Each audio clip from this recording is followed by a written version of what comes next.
Disco Foot, le miroir du football de la diaspora congolaise.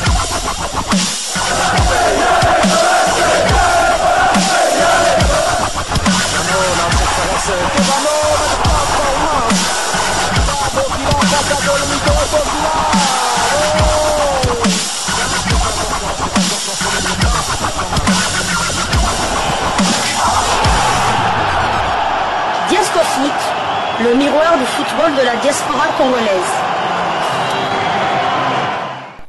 Vous êtes sur Diasco Foot, le miroir du football de la diaspora congolaise. Diasco Foot vous dit bonjour, tout le plaisir est pour nous de vous retrouver, mais surtout de savoir que vous êtes nombreux en train de suivre votre chaîne YouTube dédiée uniquement aux footballeurs de la diaspora congolaise. C'est l'heure de partager avec vous quelques news que nous avons pu récolter pour vous, des news concernant certains de nos internationaux ou des binationaux qui se sont illustrés dans leurs clubs respectifs.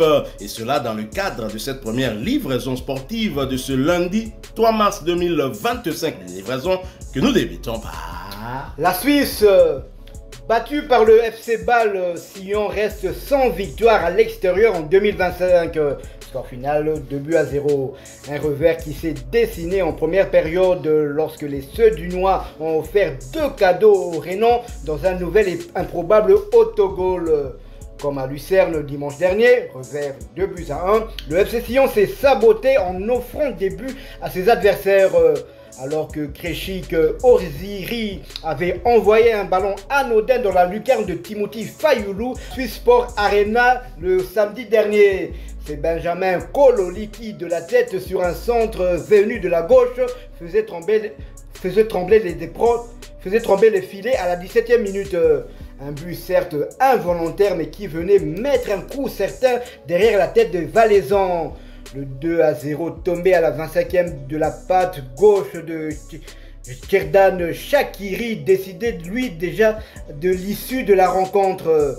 Et là encore, cette réussite tombée à la suite d'un cadeau des Sédunois, lesquels laissaient le numéro 10 balois seul aux 18 mètres. Dominique Schmid ne déviait pas la passe en profondeur qui lui était destinée et elle pouvait terminer au fond. Les Rennais rentraient ainsi au vestiaire avec 2 buts d'avance en n'ayant pas réellement cadré la moindre frappe. Une réussite totale qui tranche forcément avec celle de Didier Tolo et ses joueurs. Ali Kabaskalman était suspendu et son absence s'est fait sentir. Ces derniers auraient toutefois pu éviter cette issue défavorable ou au moins poser de gros problèmes aux Balois en ouvrant le score dès la 3e minute de jeu lorsque Théo Berdaïes se présentait seul face à Marvin Witz, tout heureux de voir la faiblesse de la frappe du Valaisan. Si cette opportunité était la seule véritable dangereuse des Sédunois lors du premier acte, elle illustrait bien leur premier bon quart d'heure marqué par plusieurs récupérations hautes et une belle agressivité sur le porteur de la balle. Moshine Bouriga faisait d'ailleurs trembler le filet balois à la 7e minute, mais la réussite de l'attaquant marocain était annulée pour un hors-jeu de quelques centimètres d'Anton Mirachouk. La tournure de la rencontre, une nouvelle fois contre le FC Sion. Au retour des vestiaires, le FC Bâle décidait de continuer de pousser pour trouver le but du chaos. Albion Adjeli pensait en être l'auteur, mais sa réussite était annulée pour une faute de main préalable de Philippe Otélé à la 54e minute. Dans la foulée, ou presque, Didier Tolo se décidait à effectuer 3 changements pour redonner de l'élan à son équipe. Benjamin Kololi, Anthony Mirachouk et Morsine Bouriga laissaient ainsi leur place à Théo Bourchalem. Machim Kassami touchait la squeeze et ressorti à la 72e minute et Dejan Sorgic. Défaite donc pour le FC Sion de notre international Timothy Fayoulou, dont le temps de jeu est de 2404 minutes sur les 2821 possibles. Il a disputé 25 des 29 matchs de son équipe. Il a délivré une passe décisive cette saison. Le FC Sion est 9e de Super League avec 30 points. 8 victoires, 6 nuls et 12 défaites, 35 buts marqués et 42 encaissés. Prochaine journée, le FC Sion accueillera Lugano le dimanche 9 mars. Et du côté du FC Bâle, Métino Silou, fraîchement débarqué du Sparta Rotterdam, était pour une fois sur la feuille de match et il avait débuté la rencontre sur le banc avant de faire son entrée au jeu à la 77e minute. Prochain match, Bâle se déplacera à Lucerne le dimanche 9 mars. Restant toujours en Suisse, lourde défaite du FC Saint-Gall 4 buts à 0 face à Winterthur. Shadrack Akolo a joué la deuxième mi-temps. Son temps de jeu cette saison de 1715 minutes sur les 33 976 possibles.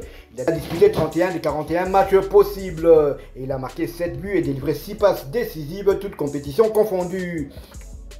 Saint-Gall est 7e de Super League avec 38 points, il compte 9 victoires, 9 nuls et 8 défaites, 39 buts marqués et 37 encaissés. Prochaine journée, Saint-Gall accueillera les Grasshoppers de Zurich le samedi 8 mars dans le cadre de la 27e journée de la Super League suisse.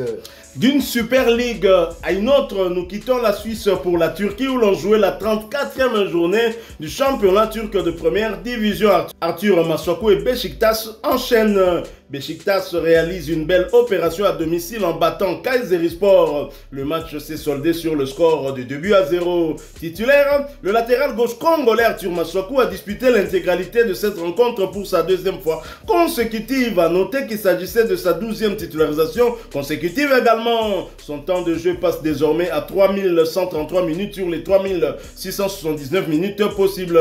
Le léopard de Sébastien Desabre a joué 35 des 38 matchs avec son club, avec à son actif un but inscrit et 8 passes décisives délivrées. Après ce succès, Beşiktaş occupe la 4e place du championnat turc avec 44 points, 12 victoires, 8 nuls et 4 défaites, 38 buts inscrits contre 23 encaissés. A noter qu'Arthur Masuaku et ses coéquipiers sont invaincus en championnat depuis le 16 décembre dernier. Et prochain rendez-vous, ce sera pour le compte de la 24e journée du même championnat. Occasion pour eux de confirmer à la maison face à Gaziantep d'un autre binational congolais, Salem Mbakata. Ce match est prévu pour le lundi 10 mars 2025 sous le coup de 18h30 heure de Kinshasa, 19h30 heure de Goma. Nous sommes à l'est de la République démocratique du Congo. Toujours en Super League turque et pour le compte de cette 24e journée, Adana Demirspor et Bodrumspor FK de Jonathan Okita se quittent 2 à 2 sur un score nul et vierge. Et c'est vent, le match nul entre Adana Demirspor et Bodrumspor, une rencontre marquée par un manque d'efficacité offensive des deux côtés. Malgré quelques occasions, aucune des deux équipes n'a su faire la différence. Jonathan Okita, bien évidemment titulaire, avant d'être remplacé à la 81e minute. Son temps de jeu est de 624 minutes sur les 868 minutes possibles.